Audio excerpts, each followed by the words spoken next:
evening, YouTube, and welcome to another episode of the Albino Rhino Beer Review. Today, we are doing Yuengling's Lord Chesterfield Ale. It's an American Pale Ale, or APA. It's brewed by Yuengling, DJ Yuengling and Sons Brewery in Pottsville, Pennsylvania. I did a tour at this brewery. I really enjoyed the tour. Alcohol content, I'm not really sure. Again, some states don't require you to put the alcohol percentage on the bottle. The internet doesn't really help all that much because I've read everywhere from 4.5 to 5.4% alcohol. So its exact number, I'm not sure. I was on the Yuengling page, it didn't really tell me either, so let's go in the middle and say 4.9 just for shits and giggles until somebody tells me the actual ABV of this. America's oldest brewery.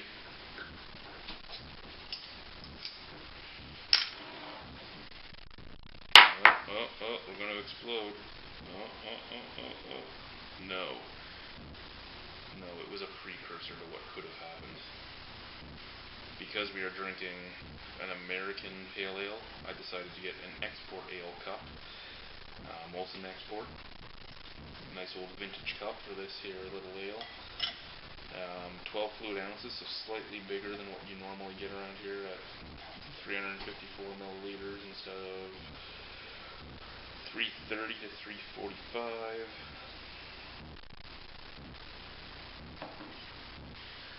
Very slight head. Golden yellow color. Basically what you expect from a pale ale.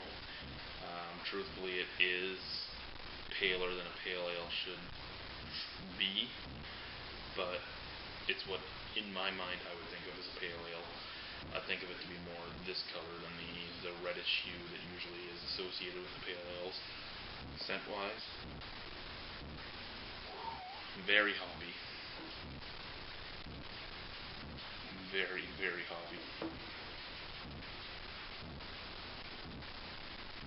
I remember being told when I was on tour there that this was the hoppiest beer they had.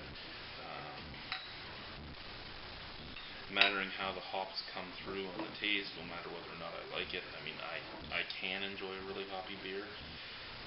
It's not what I usually do really enjoy, however. I like the malt and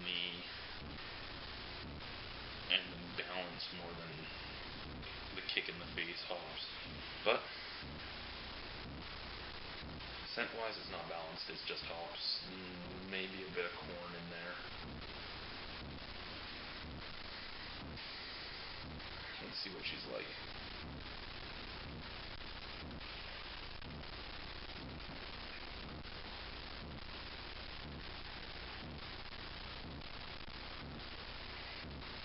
Highly carbonated.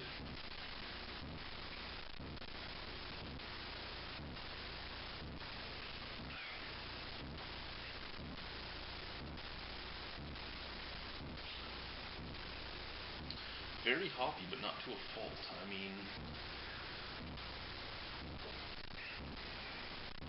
you take a sip, you have a slight sweetness at the beginning. As the beer moves back across your tongue, it gets slightly more bitter.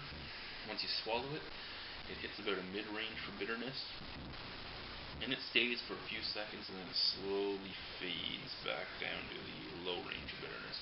That low bitterness kind of stays in the back of your throat. Heard some people say it's sour. I don't find it that way. Heard some people say it's a stringent bitterness that just sticks with you, and I don't find it that either.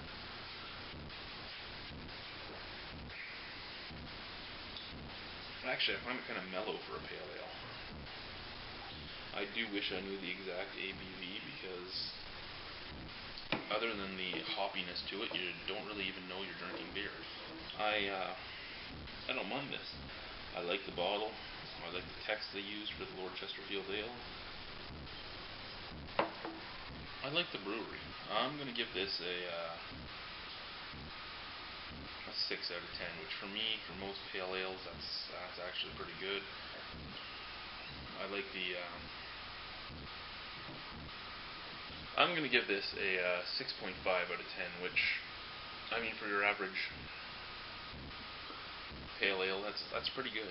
I don't find anything wrong with it.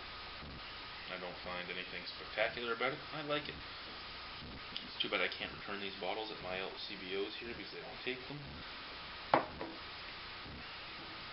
It's too bad I can't return these bottles at my beer stores here because they don't take them, but 6.5 out of 10. Too bad I have to go back to the States to get more of this. Thank you for watching the Albino Rhino beer review. Enjoying my beer out of my vintage Molson Export cup. Have yourselves a very good night.